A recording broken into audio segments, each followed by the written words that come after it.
about that tech hearing and the implications of tech and much bigger issues with Howard Yu. He's IMD Business School's, he's a professor, and he is the professor of management and innovation, joining us from Hong Kong. Thank you so much for being here. Just want to ask you very quickly, when we do get these CEOs before Congress, do you think that we're going to hear the word antitrust or monopoly used by members of the committee? Most likely, right? Because this is the sixth hearing about a similar topic, whether the big tech giant are becoming too big and whether they are gonna exhibit continually a monopolistic behavior. What we need to watch out is the kind of definition about this whole notion of monopoly. Because historically, most regulators are paying attention to consumer welfare, but paying much less attention about the dynamic of competition. Now, if out of this hearing, we begin to see lawmakers paying much more attention around whether these big giants are squashing competitors, then maybe the whole dynamic and the paradigm will shift, and that would have a huge implication to business executives around the world. So Howard, what kind of questions and what kind of information specifically do you think that members of Congress are going to be looking to get from these tech executives when they're testifying? Well, one key element here is whether these companies are playing the fair games. For instance, right? One of the biggest contention is when Amazon is playing the platform maker that third party can sell their product. At the same time, they're pushing their own category as well, the Amazon Basic. So the lawmakers is really trying to get the evidence, like, what is the intention behind? But more importantly, what are some of the tactics that they are deploying in order to win in that marketplace? Is this notion, when you are the maker of the platform, should you be also a participant on that platform as well? It's the same logic can be applying to Apple Music, all the way to a range of offering by Facebook and other big tech giants as well. Hi, this is Jared Blickery, by the way.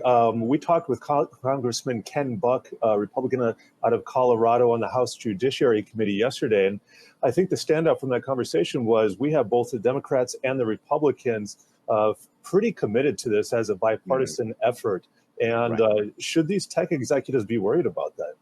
Oh, totally, right? Because if you think back like 5 or 6, 7 years ago, no politician or lawmaker would dare to even take down a tech company because they look cute, they look innovative, they're giving away free product to consumer, and we all love them. The cool factor is so high. And all of a sudden today, what we're seeing is the likability of these companies are sinking so low that lawmakers together with regulator are really ramping up the scrutiny around these. So I think this is a seismic shift around these 4 CEOs. They really need to think hard about the key messages they want to come across as a sector together. It's not enough that you protect your own firm, but as a sector, they need to present themselves as someone who are coachable, that are not tone deaf, and willing to change and take up more responsibilities at large.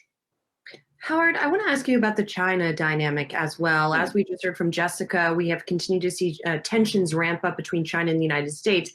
Do you think that will play into the tech scrutiny as well? Because is there a dynamic where, is there any risk of weakening the United States' technology industry at the same time that we are seeing these increased tensions?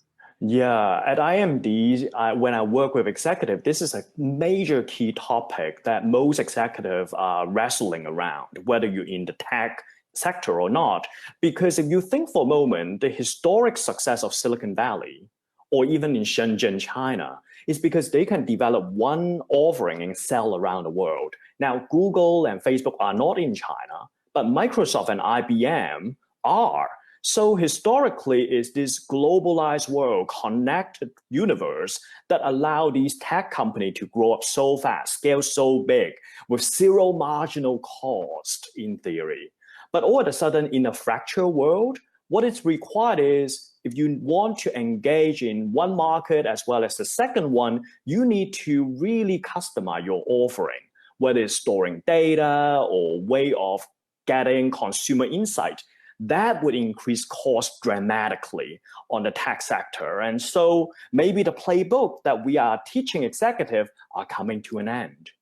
Professor, you're in Hong Kong right now, so I'm curious, what are you hearing from tech executives there about their concerns about this showdown between the United States and China? Well, in Hong Kong, you begin to see TikTok, for instance, right? This popular app, they are pulling out from Hong Kong. Now, it's owned by a Chinese company, but TikTok per se as an offering is primarily catered for the Western audience. And because they really don't want to get into such a fight, and they decided to tactically pull out from Hong Kong. So yesterday, a couple of friends of mine actually showed me how they could no longer using TikTok in the city already. So the impact is very real. And what I'm seeing right now, most worrisomely, is the escalation on both sides. There is no effort on de-escalation. And that are creating a lot of uncertainty for the business world when growth is so desperately needed. So it's a very interesting mix right now. All right. Howard Yu is IMD Business School Lego Professor of Management and Innovation. We appreciate your insight here on The Move.